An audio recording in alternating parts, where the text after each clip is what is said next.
In summer last year, I compared the Xperia 1 Mark II with the Samsung Galaxy S21 Ultra on the roof of a skyscraper, and actually the end result wasn't quite what I expected it to be. This time around, we've got the S21 Ultra, and I have to say, it's a seriously good phone.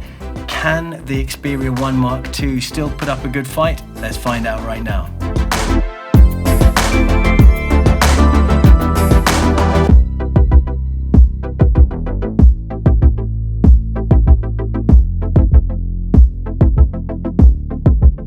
Now, if you make it to the end of this video, not only will I give you my buyer's guide and verdict, but I'll also explain to you why I've changed the name of the channel, because I have, and a lot of things are going to be changing in the very near future. But first of all, right here, right now, let's look at the designs of these two phones. So let's talk about the design there. 21:9, of course, on the Xperia, and 20:9 on the Samsung Galaxy Ultra. Last year, I said that the Ultra, the 20 Ultra, was about as subtle as a brick. And this time around with the 21 Ultra, I'd say it's as subtle as a brick, but it's a much better looking brick. It actually looks svelte, I think, up here with the camera bump. It looks more purposeful as well. And the matte black finish, I absolutely love it. I wish we could see something like that on an Xperia phone. It's so good at fingerprints on the Ultra, and this is terrible with fingerprints, as I think we know from my other videos. I'm just trying to think, is there a single phone in the Xperia lineup right now with a matte finish? I can't think, apart from the L4. And the L4, actually, we've recently photographed in our Instagram feed just a couple of days ago, and Michael Fisher was one of the first people to like that picture. Thank you, the Mr. Mobile, very grateful. Such a nice guy, Michael Fisher. Kind of like the Keanu Reeves of the tech world. Everyone loves him. Anyway, enough. By the way, if you're not following us on Instagram, definitely do that, and if you're not following the Mr. Mobile, do that as well. There's one for you there, Michael. Right, let's crack on. Let's talk about weight, because I've always said, and I kind of run against the grain here with other tech YouTubers and so on, I don't think that for a phone to be more premium, it has to be more heavy or blingy. This is a quiet, understated design, but it's very elegant and light, partly down to the aspect ratio, and it has a smaller battery. This is heavier, but it's more purposeful in its kind of design, perhaps. It makes more of a statement. Is it a bit more flashy? Yes, definitely. Horses for courses. Styling-wise, let me know what you think in the comments below.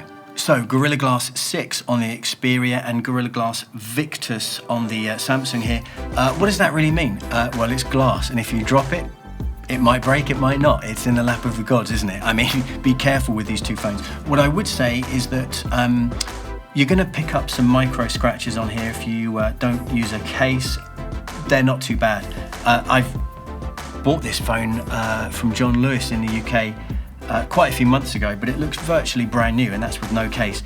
Here, the matte black finish is excellent at keeping it looking tidy, but what I will say is the frame around the outside, it does chip and scratch pretty easily. Beautiful clarity of line running around there, partly because there's no headphone jack to mess it up. That's another big difference, of course, between these two phones. Actually, I just want to run with that theme there, you know, for what it's worth. Samsung, I mean, they go so hard when it comes to mocking and taunting Apple for their more controversial decisions, and then they almost always follow. It's just got, I just want to put that out there because it's a real thing, and I don't know, I mean, I don't feel like they're called out on that perhaps as much as they should be. The other thing in terms of going backwards is the power adapter is now missing with the Ultra. Does that worry me? Not really. It's just, again, they called Apple out on that, and now they're doing it. The other step in the wrong direction, in my opinion, is the removable storage. Micro SD card functionality, it's not there on the Ultra. It's another thing to bear in mind, along with the headphone jack. If these things are important to you, things are going to shift that way. If they don't matter at all, forget about it. I like the fingerprint scanners on both of these phones. In terms of location, which is better? I don't know. I don't really have a preference. They both work and are extremely good. The Samsung is actually good even in the rain. It rains where I am right now a lot. Some of the time. This isn't as affected by the rain. They say it's a bit quicker than before on the Galaxy here. I don't notice a difference in speed. The last version I thought was quick enough, and it's the same with the Xperia 1 Mark II. It's quick enough. Let's talk about these displays. I think the obvious starting point here is to say that both companies here are famous for their displays. I mean, it's no coincidence that Apple, when they need a new display, they call up Samsung, and they are beautiful, beautiful, punchy displays, brighter than the sun and vivid as you like. Vivid as perhaps you don't like. Some people find them a little bit too vivid, but they are both mightily impressive. And this keeps coming back to what I said earlier, that there is not necessarily one phone better than the other here. It's about two different philosophical approaches.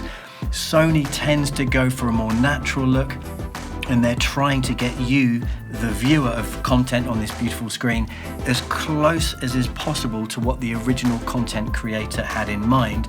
Whereas I think with Samsung, they're just going for wow, and wow in massive quantities. They're both beautiful, they're both very different in terms of their approach, but they can both be tuned and tweaked, and you'll come up with something I suspect you'll be very happy with. There are two more things I want to say here in particular, and one, of course, is Sony just has a level of respect for the content that I don't feel Samsung has. Maybe it's because of Sony Pictures and all the rest of it, but there's no notch, there's no punch hole, and I love that. Some people complain about the bezel, but when I'm scrolling through social media or reading a news article or watching a video, I just love the fact there's no interruption. Once you've got used to that, it's very difficult to go back to a phone that has either a punch hole or a notch. I hope you understand what I'm saying. Now, obviously, the 21:9 aspect ratio on the Xperia lends itself just beautifully to movies, but that doesn't mean it's bad for watching YouTube videos. And I say that because, well, one, you get used to the black bars either side if you need the full height, but if you don't really need the full height and you're prepared to put it full screen, it can turn even average looking YouTube videos into something really quite amazing. That said, watching back content on this Samsung, I can't imagine anyone is going to do that and not feel really good about it. I mean, it's an absolutely wonderful viewing experience, whichever one of these phones you choose. So let's talk about refresh rate and pixels per inch. Samsung are catching up to the Xperia 1 Mark II in terms of the PPI there, but don't let that fool you too much. I mean, they're both incredible, and you'd need much better eyesight than I have to tell the difference when it comes to that. But what my tired old eyes do manage to tell the difference between the refresh rates here, 60 Hertz of course on the 1 Mark II, down in sort of iPhone 12 Pro territory there. You have got motion blur reduction, it does help a little bit, but nothing competes with the full beams 120 Hertz refresh rate you get on the Samsung. We know, of course, that Sony is aware of this. The 5 Mark II has the higher refresh rate. It doesn't have the 4K screen, of course. My gut feeling is that by the time the 1 Mark III comes around, it's going to get really interesting there on both counts. But there is one area where the Xperia just doesn't cut it, and that is brightness. And it happens to be the area where I think Samsung is just fantastic. I mean, I made a joke about this being brighter than the sun. I mean, where I am right now is pretty close to the equator, and it doesn't matter how bright it gets out there, this phone can cope with it. The Samsung, the Xperia, you can get away with it, but only just. And I want to see that improve for the 1 Mark III for sure. It's at the very low end of what I would say is acceptable on a phone at this price point. The other thing, of course, is 21:9 versus 20:9. It isn't just about the display, it makes this phone so much easier to maneuver, and that's before you get into things like side sense, and we'll cover that later. I just really like the 21:9 form factor. It was a bold move by Sony to do that. I think it was the right move. In terms of the speakers, front-facing stereo speakers are lovely on the Xperia 1 Mark II. They're not the loudest in the business, but they really have a beautiful nuanced sound. Bottom firing speaker here, it's not as evenly balanced, of course, on the Samsung, but it's got a lot of punch, a nice fair whack of bass in there as well for a phone. I'm going to give that as a win to the Sony, but both of these are great. Both of these are great, but you will notice the details a little bit more with the Sony. So let's talk about the performance and the battery life here. Kicking off with performance. These are both incredibly fast, powerful devices. Now with the Samsung, of course, everyone wants the Snapdragon 888, not the Exynos 2100. But of course, if you live in Europe, UK, yeah, you're going to get the Exynos version. Is it as big a difference as I feel? You know, some people really go over the top with this, but okay, obviously if I had the choice, I'd want the Snapdragon model with the Samsung. It isn't 888 here, of course, it's the 865 Snapdragon chipset. Is there a massive difference? It's significant, but you have to get right up there at the dusty end to really see the difference. Heavy gaming. I mean, it takes a lot to push this to the limits. It takes even more to push this to the limits, the Samsung.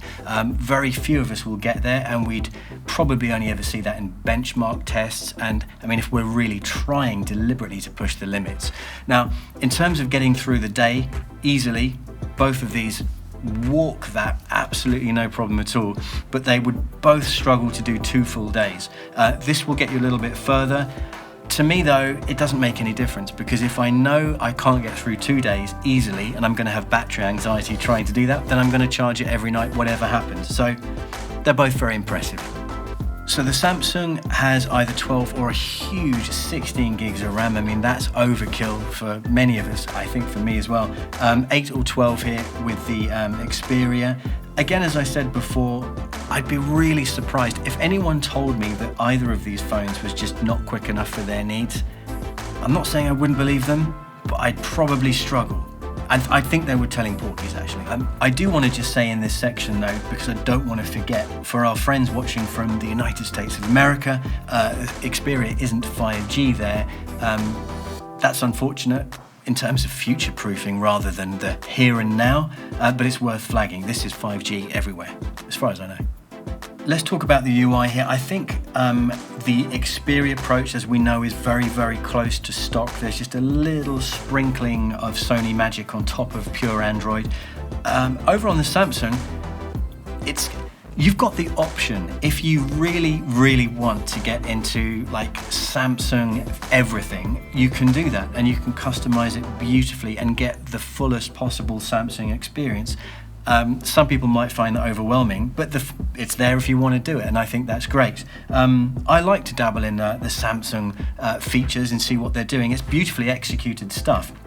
I mean, we really are about 1 million miles away from the TouchWiz catastrophe of old. I mean, this is beautiful. It's really nicely laid out, beautifully executed. I mentioned at the beginning of this video, let's find the areas where the Xperia 1 Mark II just doesn't stack up at all. One of them is screen brightness, the other one is the front-facing camera here on the Xperia. I said it was pants first time around. I still think it's pants. The Samsung one is really good here. And actually, not only is it way better, but for the first time now, it gives you the option of choosing between a natural or a bright selfie. So you're going to get the look you want, whichever way you want to go there. It's just better. I mean, that's it. Way better. Let's move on. So, of course, when it comes to the approaches, as I say, between these two companies, they're very different, not just overall, but specifically when it comes to photography and videography as well. The Samsung is still about wow, and it really does wow. You've got some absolutely amazing features here this time around, and I'm going to mention all of them, if I can manage to do that, in a future video coming up very soon, where I compare these two phones, just talking about the camera tech. It's a whole separate video, but yes, this is wildly competent. Is it the last word, of course, on the Samsung in getting natural looking images? Not really. It's a different approach. For example, things like night mode, it's going to be as light and bright as you want it to be. It's not natural, but my goodness, it's impressive, and I think a lot of people will absolutely love this. If you wanted 8K, you know, why not? That's there. Crazy zoom, yeah, that's great. You know, once or twice. But yes, very impressive. Totally different approach, and we're going to cover that in a separate video. Make sure you're subbed and hit the notification bell for that. Both of these phones have Pro modes, of course, and I must admit I did fall in love with the Sony Xperia's execution of that last year. I still love it now. It's what's got me into alpha cameras, and it helped me go from someone who really didn't know much at all about photography into learning how you can affect pictures. But the Samsung has all of the modes as well, different layout, of course. I mean, there really is everything you could want on the Samsung. It's just that different approach may or may not be your cup of tea. Let's talk about auto mode, but just before I do, before I forget, I love the fact that on the ultra wide lens here on the Galaxy, you can now have that double up as a really useful macro lens. But yeah, we're going to get into that in the proper camera review when I compare these two phones then. Right now, auto mode, I said it wasn't good enough on the Xperia 1 Mark II. I wanted it to cope with high dynamic range, extreme lighting situations better. That still stands. The other thing, of course, is that if you're going to use auto mode, that's fine, but please do it in the Pro app on the Sony. It makes a big difference, actually. Auto mode on the Samsung is fantastic. It's real computational wizardry going on here, and I love it. It's good fun. When it comes to video, I found that the stabilization is better on the Samsung. But you know what? I said we wouldn't get into this too much because we have a whole separate video on that. So look, quickly, let's move on. So let's talk about buying these two phones. I think the really important thing, before I wrap this up with the conclusion and then talk about why I changed the name of the channel, the important thing to bear in mind here is that the Xperia 1 Mark II has been out for a while, and you can get some really good deals every now and then. £900, €900, a little bit more than $900 perhaps. Free headphones, earphones, depending on region. There are some cracking deals. That could be a massive factor because it's kind of like getting 30% off, isn't it? More or less. On the Samsung here, it's obviously much, much newer, but even already I'm seeing some good deals crop up in the States especially. So let's just bear that in mind because it is important when it comes to talking about the value here. With the S20 Ultra last year, there was a bit of a wobble there, wasn't there? A launch with focusing issues. It wasn't quite as polished and ready as perhaps it should have been. This time around, this is a beautifully executed device. It's just wonderful, actually. I think most people will absolutely love this. Xperia 1 Mark II has been out for a while. We know the areas that need to be improved, but it's very close again. What will sway this one way or the other will be things that are unique to one brand or the other. For example, Samsung DeX, which is, I think, still criminally underrated. It's a really nice bit of innovative tech. If you're into that, that will make perfect sense here. Similarly, if you want a headphone jack, this is your guy, isn't it? Removable storage, let's not forget, is important to a lot of people as well. I like having an SD card slot. I admit I don't use it half as much as I used to, but it's great to have it. So there are these differences, but for me, what I think is really overlooked a lot of the time is just how easy to handle and manage this form factor is. How beautiful the screen is, even though it's not as bright as I would like. When I'm out and about in sunny days here, we have to think about these things. As for which one is right for you, I want to hear in the comments section below. And I love the fact, by the way, that in this community here we have on Sony 365, we keep an open mind, don't we? When we assess the competition, we do it fairly, and I really like that. These are both excellent phones. I know which one I would like to have, but I would like to know which one you would like to have in the comments below. Now, why did I change the name of this channel? Well, the previous name, can we put it on the screen? I don't know. I don't even want to see it, actually. Oh no, go on, put it on the screen. It was impossible to pronounce, impossible to spell, and impossible to remember. So, you know, there's that. And also because last year, while I was on the rooftops of skyscrapers in Latin America with the Xperia 1 Mark II, I just fell in love with that device. And I noticed that other big, very, very famous YouTubers were just looking down on the phone in a way that I found really strange and not accurate or fair at all. And I wanted to try and put that straight, and I did the best job I could. In fact, I think I did about 800 videos on the Xperia 1 Mark II last year because I loved it. But it was more than that. I loved the 5 Mark II, and I realized that, I mean, how many channels are there devoted to Apple products? Millions, I don't know. But there aren't any devoted to Sony products and covering them accurately and fairly, and covering the Sony news accurately and fairly, and even giving exclusive deals to Sony fans, which is something I want to do here too. And I thought, well, if we're going to cover Sony products fairly, objectively, and do it with passion, why are we using that old name that I don't like at all. Let's use Sony 365. Is that the best name I could have come up with? Well, it's too late now, and I didn't manage to think of anything better. So we are Sony 365, and I really hope you join us on this journey, because we will be covering not just Xperia phones, but Alpha cameras, Bravia TVs, the smartwatches, the lovely little robotic dog, Imo, everything. I mean, maybe even I'll get a drive around in the Vision S sort of concept car. The point is, we have passion for Sony, and I want to share that passion with you. And if you feel the same way about Sony products, I would love you to be part of the community here. Thank you so much for watching, and here's to a new era at Sony 365. Cheers.